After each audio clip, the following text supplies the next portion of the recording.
Pakistan cricket board PCB management committee के सरबराह नजम मजीद सेठी का कहना है कि पीसीबी का दो टोक मौक़िफ़ है कि हम एशिया कप की मेज़बानी से दस्तबरदार नहीं होंगे।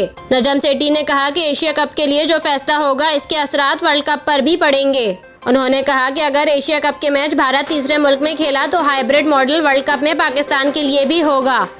भारत से कह दिया है कि हमारी हुकूमत और अवाम हमारे इस मौक़िफ़ की तायीद करती है। आप नहीं आते तो हम वहां कैसे जाएं? नजम सेठी ने मजीद कहा कि हमारी तरफ से रेड लाइन है। भारत एशिया कप खेलने पाकिस्तान आए या तीसरे मुल्क में खेले, पाकिस्तान को एशिया कप के बॉयकॉट पर 1 अरब का नुकसान होगा।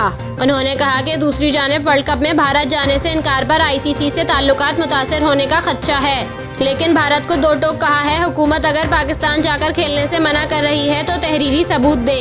इनका कहना था कि भारतीय बोर्ड हुकूमती इनकार पर कोई ठोस शवाहिद देने में नाकाम रहा है। पाकिस्तान सुपर लीग से अब इतने पैसे कमा लेते हैं कि आईसीसी नुकसान का अजाला कर सकते हैं।